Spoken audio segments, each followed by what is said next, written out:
Apa itu gagal jantung? Gagal jantung adalah suatu keadaan berupa kelainan fungsi jantung sehingga jantung tidak dapat memompa darah untuk kebutuhan metabolisme tubuh.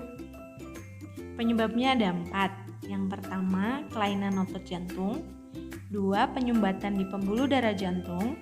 Yang ketiga, hipertensi atau tekanan darah tinggi. Dan yang keempat, peradangan. Tanda dan gejala gagal jantung. Yang pertama, sesak saat beraktivitas. 2. Sesak bahkan di saat berbaring.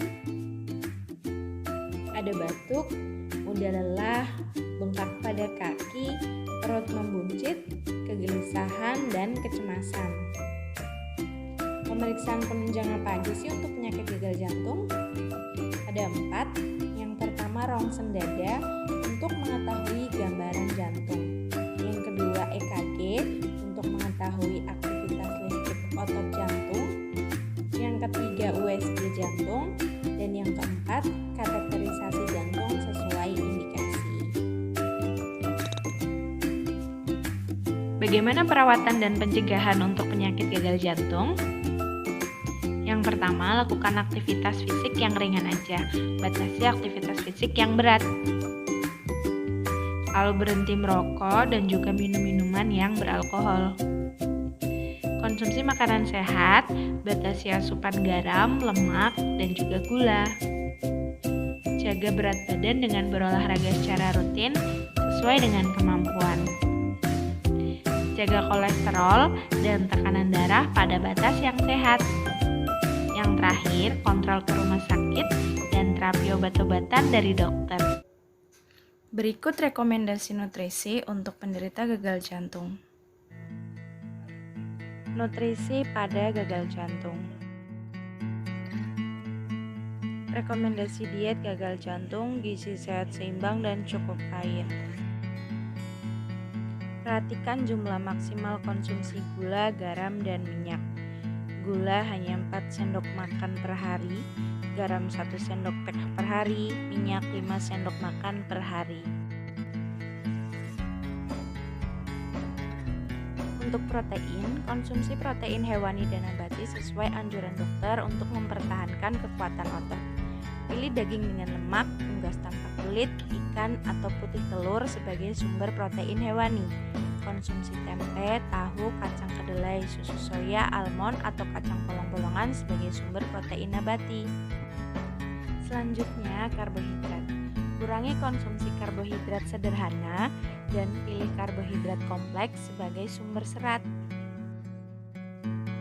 Selanjutnya, untuk lemak, konsumsi plant stenois atau steroid 2 gram per hari, biasanya terdapat di kacang merah, gandum, dan kedelai. Yang kedua, perbanyak lemak tak jenuh tunggal, kita bisa dapat dari alpukat, minyak zaitun, kacang mede. Yang ketiga, perbanyak asam lemak tak jenuh jamak, kita dapat dari ikan salmon, tuna, sarden, kembung, dan juga ikan yang berlemak. Masih di poin lemak, perbanyak konsumsi lemak baik. Batasi lemak jenuh seperti daging berlemak, susu full cream, keju. Batasi kolesterol yaitu otak, cumi, udang, kepiting, tiram, dan juga kuning telur. Batasi lemak trans kurang dari 1%, yaitu pada gorengan, biskuit, dan juga donat. Untuk cairan, pembatasan cairan sesuai rekomendasi dokter. Catat dan hitung semua cairan yang dikonsumsi termasuk kopi, teh, susu, jus, sup, air, ataupun yang lainnya. Untuk garam, paling banyak 1 sendok teh garam per hari. Garam yang dikonsumsi secara berlebihan dapat menahan cairan dalam tubuh, sehingga mengakibatkan bengkak pada tubuh dan rasa sesak nafas. Selanjutnya, hindari makanan olahan, makanan cepat saji, makanan kemasan, dan makanan mengandung pengawet. Batasi penyedap makanan, kecap, dan saus tinggi garam. Perhatikan dan baca fakta nutrisi dalam setiap makanan yang dikonsumsi. Konsumsi natrium sodium paling banyak 2000 mg per hari.